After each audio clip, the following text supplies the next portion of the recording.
them in a bit of everything. There's three types of economists. One that can count and one that can't. Hey, I'm coming back here. There's more laughs than I normally get on that joke. One time I stood up at an event, and it was actually a party political event, and I stood up with quite a big audience, and somebody at the back said, "Hey, I know you. You're that economist that's went weird." Yeah, I think I kind of went weird. So, what does an economy mean for you? Who wants to shout up? When you say the word economy, what does it mean? Go on, dig in. What? Eh? I can't speak. Debt. Debt. Yeah. Sorry about that. Yeah, debt. Anything else? Economy. Politics. Yeah. Well, it's important to unpick economy, right? Because we kind of think it's something that, it comes from a Greek word, oikonomos, which means keeper of the household. Yeah, it's something, the economy is something that is kind of close to our hearts, our home, us as people. You know, and the economy is a social construct. It's something we create. It's not a natural system. It's something we can create. And we don't create it very well because it's screwing us up, it's screwing the planet up, and it's making us all ill. So we need to get back to the spirit of economos, bringing the economy back home to our people, to our hearts, to our communities, and construct it in that way. Well, that's what I think anyway. Yeah, me too. Thanks, Olivia.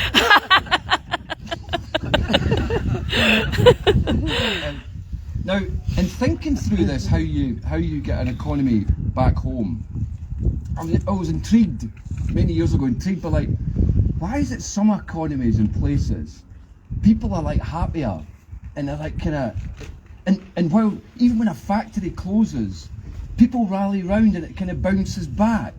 Why do some places, like when the economy changes, they fall on their arse, and it's kind of like deadened, and other places they kind of bounce back? Yeah. And I'm a fan of boxing, right? And I'm thinking, what about places, you know, when they take a knock and they fall down, right? What are the places that go? What are the places that kind of bounce back? And what's that spirit of a place? So, I'm a researcher, right? So the first was I need a research project, and I got money, bizarrely, to research this. and not only in Scotland, around the world. I got to go to lots of places. What makes places bounce back? What makes places resilient? So I went to like the good, the bad, and the ugly place in the world. I went to a place called Culiacan, Sinaloa, in Mexico. It's got 15% growth rates. 50. We don't have any growth in the moment in the UK. 15% GDP growth rates. It must be like gold. What do you think it's like? It's a shithole. Good boxers. Yeah, they do have good boxers. No, it's awful. And it's American investment comes in. It's got these huge agri businesses that will grow peppers and tomatoes. All the wealth is extracted. None of the locals own any of the wealth. The wages are shit. There's no local companies. The wealth is extracted. So, and then we went to other places. So you kind of worked out, well, there's some places that were poorer were actually healthier and people with a better life. And so what I learnt from there were a number of things that I'm going to show you. How many economies do you think there is? Few? Million. Well, there's sort of three economies, right? And this is an important point for people here today, I think. One is, there's the public economy, right? Which is taxpayers' money, right? and it's worth about 35% of the whole of the Scottish economy is coming from public taxation. Schools, hospitals, local government, road building. And some of you will be paid, maybe, I don't know, by the public sector. 35. Hi, Hilda. Hi, Jane. This is brilliant. You know, people in the audience, I don't get as nervous. Thanks for coming. Yeah, so, where was I? Public. Yeah, public. There's 30. And then there's the commercial economy, private economy. Yeah, you know, entrepreneurism, yeah, that's. But then there's a third economy that's the most crucial thing. That's what this research found out. It's called the core economy, or what you may be familiar with, the social economy. Right? Now, this is an economy which is not necessarily about money.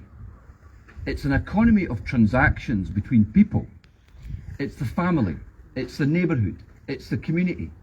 It's the core economy. Now you're thinking, well, hold on, that's fair. That's not the economy at all, right?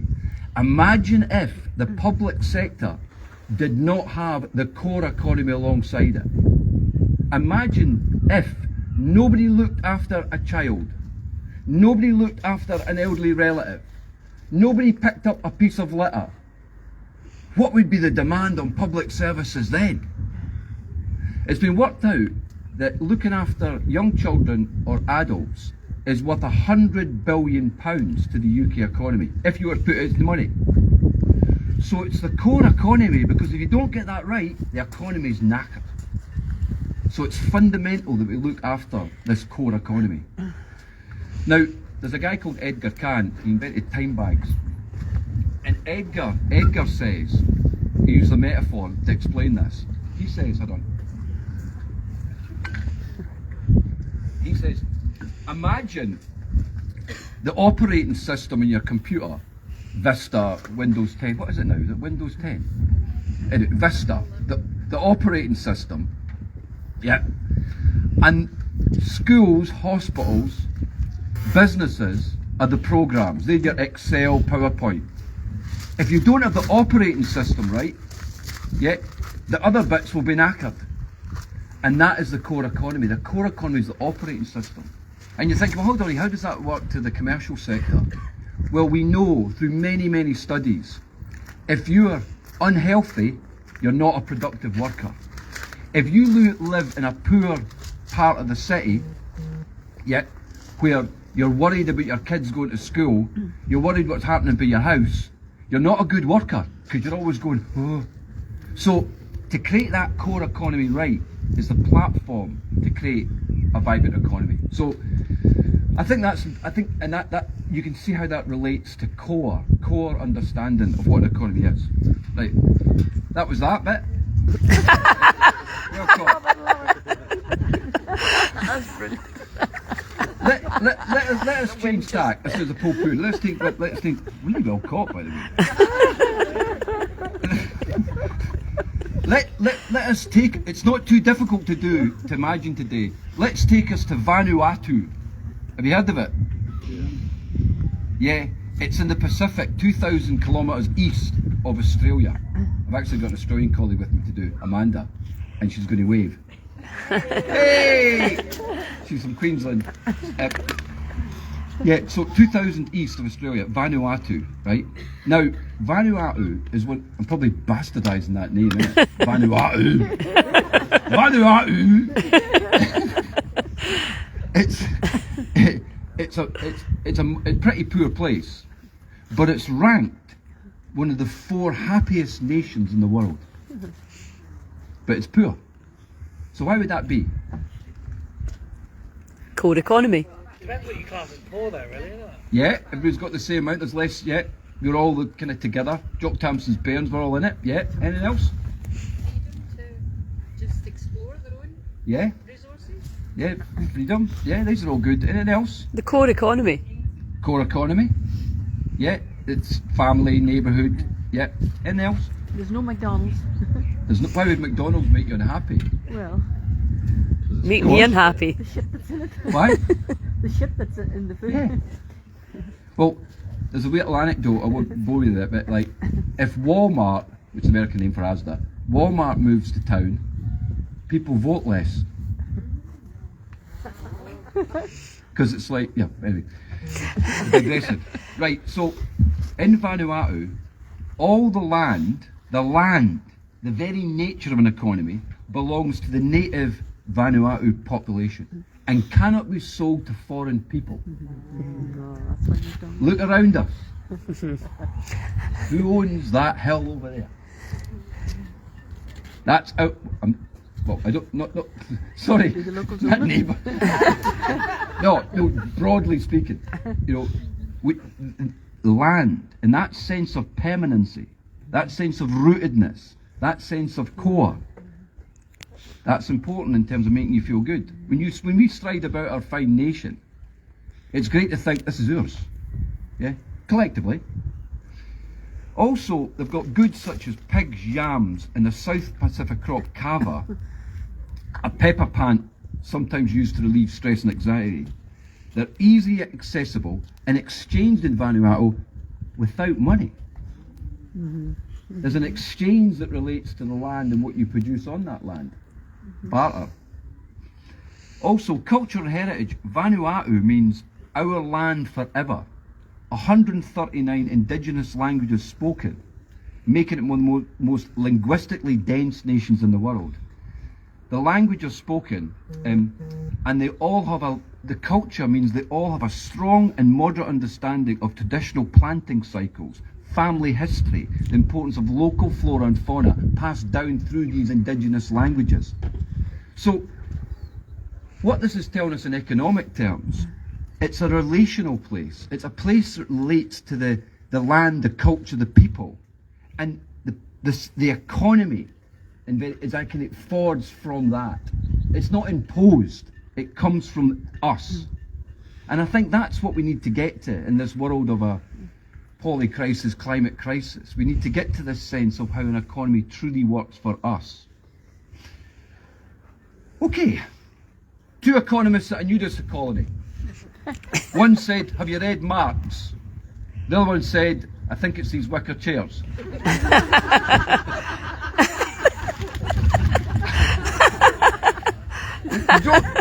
The jokes are doing better than the serious stuff.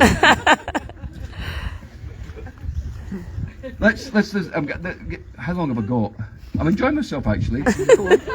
What's the time? 12. Right, I'll finish soon. No, you've got another 15 minutes. Right.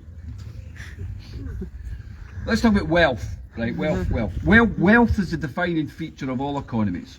Right, wealth is the business. Right, wealth is the business in economic terms. Who has it? Where does it go? How does it nurture the planet? And how do more people get their hands on it? Wealth, right? I'll ask you a question. When is enough wealth enough? When greed ends. When greed ends. When greed ends. What would be enough wealth for you? Enough to get me. Yeah. Enough what? Enough to get what? Well, if I want a million, I could probably spend it all right. Aye. But you need a million. No, I don't. No. I like the word enough, eh? No. Enough. When else? What is wealth? When will wealth be enough? When everyone's got clothes and shelter and food and Aye. water, that's Aye. really, but like, so when everyone's got that or access to it, that's probably enough and you can build. Aye. Spot on, man. Aye. Yeah, totally. It's kind of when you've got your basic needs and a little bit extra is proven to be enough. Anyone else got any thoughts on this? Your health's your wealth. Yeah, health is wealth. Yeah, just one most important one. one consonant away. The Yeah, most important one of all. yeah, yeah. Yeah, that's good. Yeah.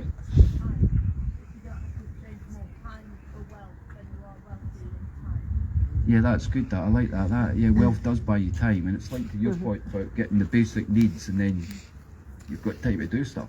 Yeah, great. Well, there's a guy. Oh my God, I've forgotten his name. You'll kill me. There's been many studies done on all this, happiness indexes and so forth. And what they find is that it's a law of diminishing returns. So you get a bit of wealth, like what the guy's saying there and you're saying, you get a bit of wealth, I'm enough, right? And then what happens is, you can get more and more wealth and you didn't get any happier. In fact, you end up dying quicker because you end up being gluttonous, greedy, and you end up all that. So it's a diagram that goes like that. You know, great, you know, like in the gutter, nothing, massive improvements in well-being and health, right? And then it flattens out and kind of dips at the plutocrats at the top. They start dying earlier, not dying quick enough, but they died earlier. Right? So it's that. Because they partied too And much. so what's fascinating about that then is, how do you know you've got enough in a societal terms? And that's where Scotland has its well-being economy agenda. I won't get into the politics of it and all that, but basically it says, when you get to a stage, you go, right, now we've got enough, now we're going to max out on well-being. And the Nordic countries do this a lot better. You know, they kind of say, right, we're going to start taxing, we're going to start doing stuff. So what we have at the moment in the world broadly is an unprecedented moment in human history regards wealth. Because not only is wealth screwing the planet up, we now have the most concentrations of wealth than we've ever had in history. 10 of the richest men, and they are men, own the same amount of wealth as half the population of the world. 5 of the richest families in the UK own the same amount of wealth as 15 million of us in the UK. And some people say, you know, have said, and I've been, yeah, that's all very well, but what when it was kings, you know, in 1300s and all that sort of time? Well, okay, there was massive inequality there, but nothing like we've got now. Nothing like that concentration of wealth and the excesses of wealth. So it's called the Great Divergence that's happened. There was the Great Compression of inequality from the 1920s to the 1980s, which was when we had the welfare system and we had redistribution of wealth and so forth. And then that was the Great Compression of inequality. And now we've got the Great Divergence. It's getting more and more worse. So we need to do something about wealth. Wealth is a defining feature. Now, the way we think about wealth in economics is like a hydrological system, and wealth flows. So imagine like the rain falls, it lands on the hill, and there's burns and streams and lochs and places where it's captured. Wealth at the moment lands, it scooshes dead quickly to the estuary, out into the global seas and into the pocket of the plutocrats. It doesn't land and nurture and percolate through. So we need flow is fundamentally important, and time and slowing up that wealth is important. So that is the kind of community wealth building programme that I'm involved in the Scottish Government, which looks at flows of wealth across 5 main areas really. One is, it looks at public wealth, where it goes. It looks at land wealth. It looks at wages. It looks at land and property. And most fundamentally, it looks at ownership of wealth. Ownership of wealth. Because ownership is kind of key. So if you own more of the land, you own more of an economic activity, it's going to make us more happier, and it's going to capture a lot more of that wealth.